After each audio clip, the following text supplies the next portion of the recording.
Each are presented by About This, Foxtel logo, Arsenal Hero, Arsenal FC.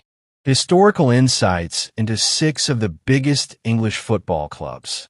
How Arsenal got firing on all cylinders. History lesson. Arsenal might be one of North London's 2 big clubs, but they actually started life south of the River Thames. Founded as Dial Square, named after one of the workshops at the Arsenal Munitions Factory in Woolwich, southeast London, in 1886, they soon became Royal Arsenal and then Woolwich Arsenal in 1891. As London's only professional club in 1893, they were the first from the south of England to be elected to the Football League, but despite reaching the First Division 11 years later, the club were beset by financial problems. They were on the brink of bankruptcy after suffering relegation in 1913, however were rescued by a move north of the Thames, to Highbury, a few miles away from Tottenham Hotspur, with whom a fierce rivalry grew. Having encroached on Tottenham's territory, Arsenal, as they simply became known, were promoted to the First Division at Spurs' expense in 1919 as football resumed after the First World War. Arsenal have remained in the top flight ever since, and so have the record for the longest unbroken run among England's elite. Herbert Chapman's appointment as manager in 1925 would transform the club forever. Far from the tight hold Arsene Wenger now keeps over the purse strings, Arsenal were in the 1930s, known as the Bank of England club for their lavish spending on new players, with Chapman delivering their first major trophy, the FA Cup, in 1930, and the first 2 of their 13 league titles in the 1930-31 and 1932-33 seasons. Chapman died after a bout of pneumonia in 1934, but under his successors, Arsenal went from strength to strength, winning 5 more league titles either side of the Second World War.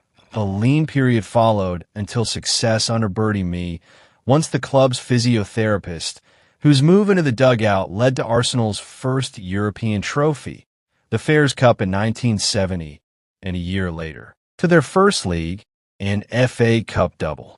George Graham's tenure in the late 1980s and early 1990s was not to everyone's liking, but his style of football, which inspired the chant 1-0 to the Arsenal, brought 6 trophies in 8 seasons, including league titles in 1988-89. Famously won by Michael Thomas's goal against Liverpool in the last minute of the final game at Anfield, in 1990-91, when Arsenal lost only once. In 1996, Wenger, then an unknown Frenchman, arrived at Highbury to cries of Arsène Who from fans and players alike. An expansive style of football, far removed from the Graham era, and exciting imports including Thierry Henry, Patrick Vieira, and Dennis Bergkamp led Arsenal to 3 league titles in 7 seasons, 2 league and FA Cup doubles, 1997-98 and 2001-2002, and the Invincibles of 2003-2004, when Arsenal became the first team since Preston North and in 1888-89 to go through an entire campaign unbeaten.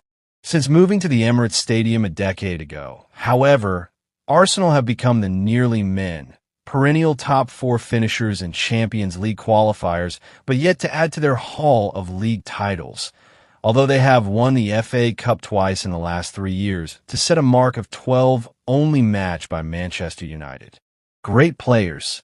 Ted Drake scored 136 goals from 182 games for Arsenal before the Second World War, and was a key member of their title-winning sides under Chapman. Similarly prolific, with 178 goals in this period, Cliff Baston was for a long time the club's all-time leading scorer. The double-winning team of 1970-71 contained several players who assumed legendary status. Frank McLintock, the captain, was a tough-tackling defender and true leader, while his fellow Scott, Graham, who would later manage the club, was a linchpin in midfield. Charlie George, scorer of the winner in the FA Cup final against Liverpool that season, provided the glamour with his languid playing style and long, flowing locks. Later in the decade, Liam Brady, the Irishman with a one on the left foot, brought flair to the midfield, a tradition continued in the 1980s by youngsters Paul Merson and David Rockesell.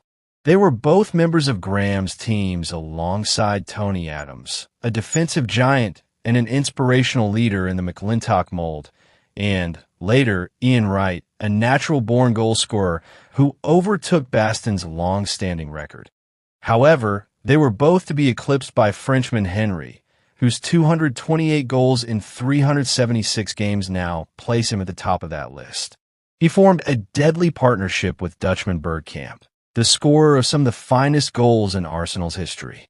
With the powerful yet skillful French pair, Emmanuel Petit and Vieira, pulling the strings in midfield, it was little wonder that Arsenal entered a golden age under Wenger. This season, Wenger's achievement of leading Arsenal to a top-four finish every year of his reign and into the Champions League for 19 consecutive seasons is worthy of celebration. But the lack of a Premier League title since 2003 to 2004 has drawn criticism. Depending on your viewpoint, is finishing in the top for a feat of admirable consistency or blatant underachievement? The longer this goes on, the more the latter view pervades that Arsenal have gone stale, are too happy to accept the status quo, and not push hard for the real prize, the Premier League title. The Frenchman is not one to spend money for the sake of it, which is sensible but marks him as a man out of time in the modern game. Arsenal's story has followed an all too familiar path in recent seasons: disappointment, promise, more disappointment, and then false hope of better to come after a strong finish. To break the cycle, Arsenal must start well and finish even better. The question is, do they have the consistency? Did you know? Arsenal have not been relegated since they last entered the top flight in 1919. The club's nickname, the Gunners, comes from them being formed by a group of cannon makers in Woolwich in 1886. In 1993, Arsenal became the first team to win the FA Cup and League Cup in the same season, beating Sheffield Wednesday both times. Ireland defender David O'Leary, who played 772 games for Arsenal between 1975 and 1993, has made the most appearances for the club. Arsenal's game against Sheffield United in 1927 was the first English League match to be broadcast on national radio in the UK.